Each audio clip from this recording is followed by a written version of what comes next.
Bonjour tout le monde, je m'appelle Jerry et je suis l'expert Fuji. Donc aujourd'hui, j'ai ici devant moi plusieurs modèles ici comme vous pouvez voir, mais c'est tout le même modèle, c'est la XP60. Donc c'est le prochain appareil à l'étanchéité et anti-choc de Fujifilm. Donc devant moi, j'ai la version jaune. J'ai choisi la version jaune, c'est mon préféré, mais nous avons aussi 4 autres couleurs dépendant de votre marché. Donc, il y a la version bleue, la version verte, une version noire, ainsi qu'une version rouge. Donc, je vais juste aller à travers des touches de l'appareil pour bien vous montrer toutes les informations que vous avez besoin pour l'appareil.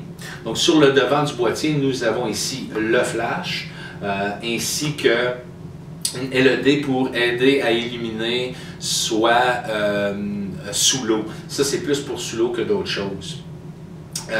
Et ainsi que la lentille, c'est une lentille de 5X comme les versions précédentes. Et il y a ici le petit trou ici, ça c'est pour le micro. Même avec ce petit trou-là, il est quand même à l'étanchéité de l'eau. Donc ça, c'est le devant du boîtier, c'est assez simple.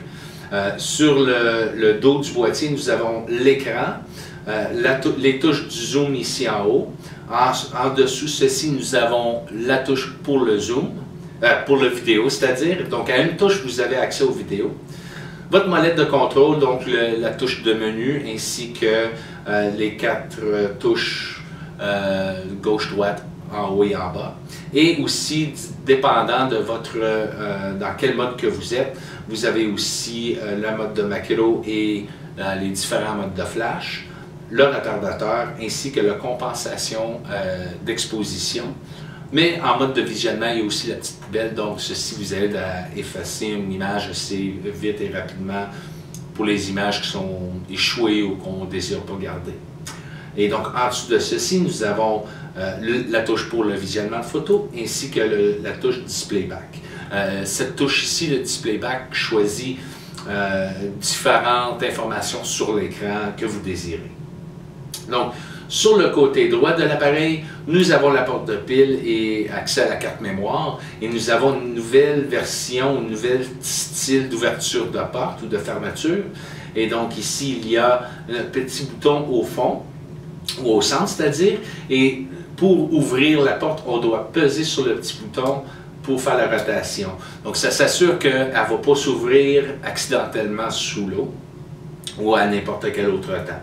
Et donc, on ouvre la porte de pile. Nous avons ici une membrane en caoutchouc pour assurer que l'eau ne rentre pas. Et c'est très important que ceci soit net en tout temps. Donc, il n'y a aucun sable ou d'autres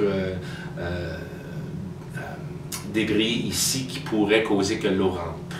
Et aussi, vous avez accès à la pile ainsi que la carte mémoire et au port USB et HDMI en même temps. Donc, ça, c'est le côté droit. Le côté gauche, nous avons le haut-parleur. Donc, c'est assez simple. En haut ici, en haut ici, nous avons la ganse. Donc, pour la ganse du poignet ou bien la ganse flottante. Ça, c'est pour l'obturateur, pour déclencher la photo.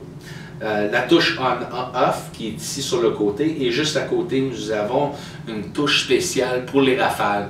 Donc à une touche ça active les rafales et vous êtes prêt à partir prendre des photos en rafale. Donc ça c'est la XP60 jaune. Oh, j'ai presque oublié le fond. Donc le fond, il n'y a pas grand chose, il y a votre numéro de série, mais ce qui est important ici c'est le montage de trépied ici.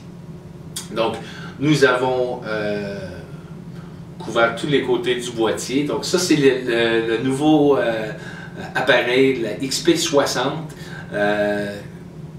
qui remplace la XP50. Et il est étanche jusqu'à 1,5 mètres, et, pardon, à 6 mètres, et il est anti-choc jusqu'à 1,5 mètres.